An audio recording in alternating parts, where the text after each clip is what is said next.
When Linda checked the sink, she was shocked to see that Aisha's vomit was not only blood, but also filled with insects. That night, Aisha finally met her sister Emma at a roadside restaurant.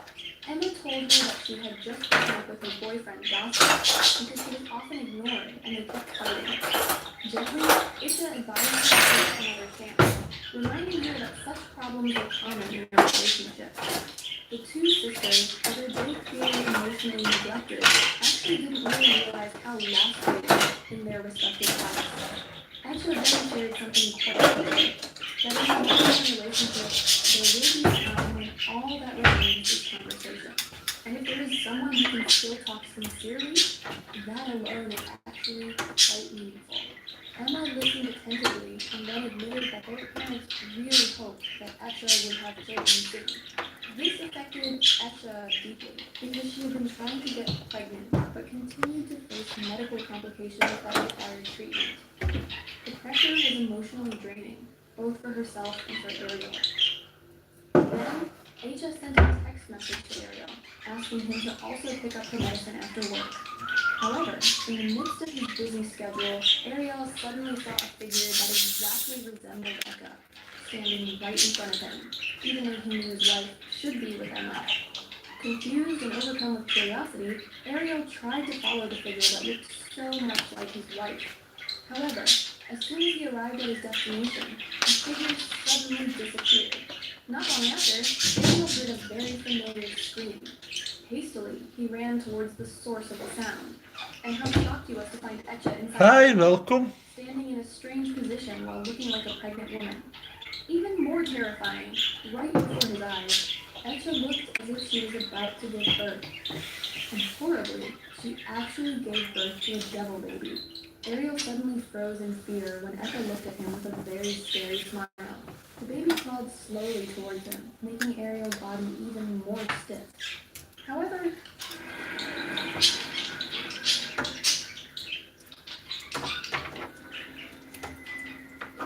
suddenly the atmosphere changed when a senior came over to break the frightening silence. Still shaken by the terrible vision he had just experienced, Ariel finally left his work Hey, and went home welkom. without saying anything. Upon arriving home, he handed over the medicine Etcha asked for and told her that he had arranged a body massage with a woman for the next day. Although his mind was still confused, Ariel chose to just go to sleep without having the chance to tell her what he had seen. Etcha, who realized her husband's behavior seemed strange, could only remain silent and did not comment. The next morning, a woman came to massage Etcha and suggested that she get more rest. However, when her hand touched Etcha's stomach, the woman suddenly said something surprising.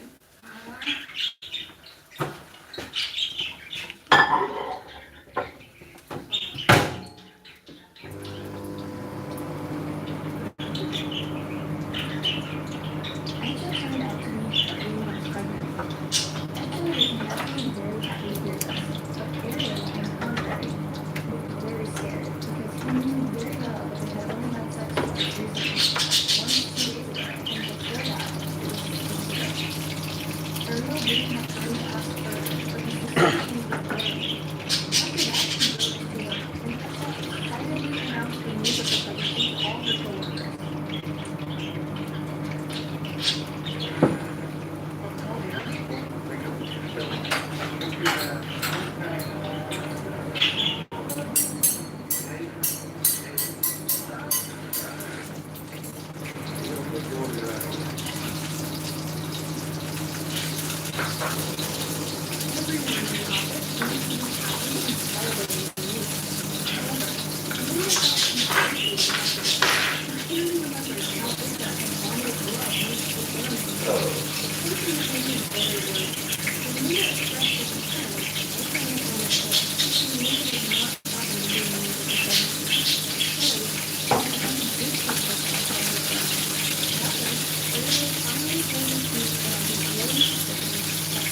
Hey, welkom.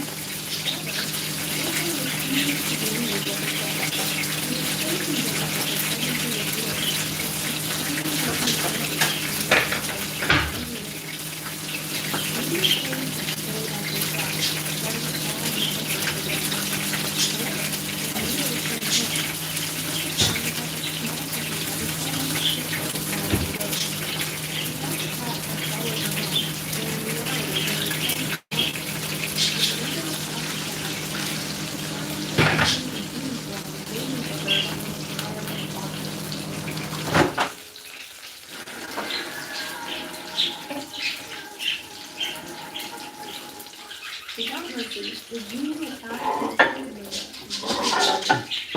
Edgar experienced this terrific event through a nightmare that caused her to wake up in a state of extreme panic. She immediately ran to the location she was seeing her demon. There was a crowd gathered around Linda's lifeless, blood-soaked body. Realizing that her friend had died while trying to help her, she went to see Zinni. Edgar was overcome with grief. When Ariel arrived home, he found Etta in shock and disbelief. Even more shocking, Etta's stomach suddenly grew larger. It was as if she were becoming pregnant, making both of them feel terrified.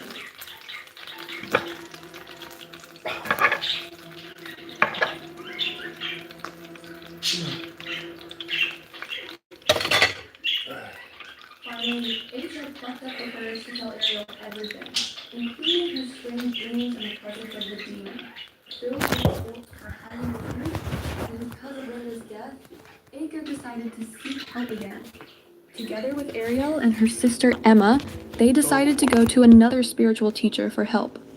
In that brief exorcism session, Zinni managed to reveal the identity of the disturbing demon, Dam, an evil figure who believed he was Ika's spiritual husband. The demon exploited the emotional gap between Etcha and Ariel, appearing in her dreams and even daring to have intimate contact with her. Despite the disturbance, Zinni remained focused on reciting prayers and holy verses, ignoring the whispers and demands of the demon. With the power of prayer, he managed to force Dam out temporarily. This caused Etcha's body to experience intense pain. It was as if the demon baby inside her was rebelling. However, after the ritual ended, Etcha's condition slowly returned to normal. Although everyone knew the threat had not completely disappeared, Jinazam, known for targeting married couples to destroy their marriage bonds, continued to haunt Etcha's life. To protect herself, Zinni asked her to perform Ruqya regularly every day and provided her with verses from the Quran to recite. Upon returning home, Etcha followed all these instructions, and slowly she and Ariel reconciled, apologizing to each other for the misunderstandings that had torn their relationship apart. Their home life felt a little warmer, and the atmosphere at home was filled with peace again. 2 weeks passed without any nightmares or significant disturbances, indicating that the demon's influence was beginning to weaken. One afternoon, while they were... taking a leisurely walk, Ariel revealed the news of a possible job transfer to another city. The offer promised a higher salary and better career opportunities. However, Ariel was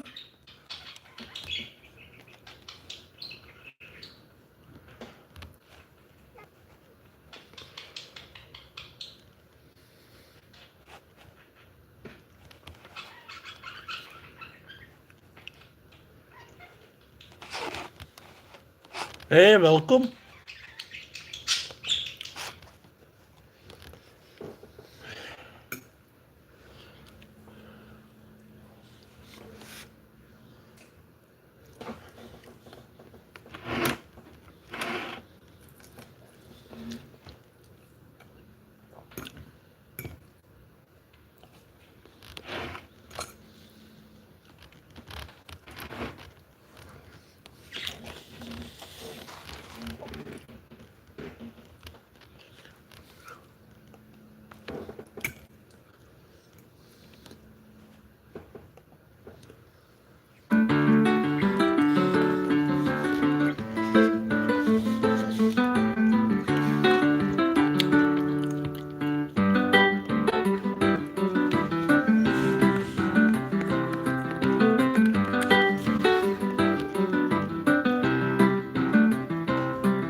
Hello.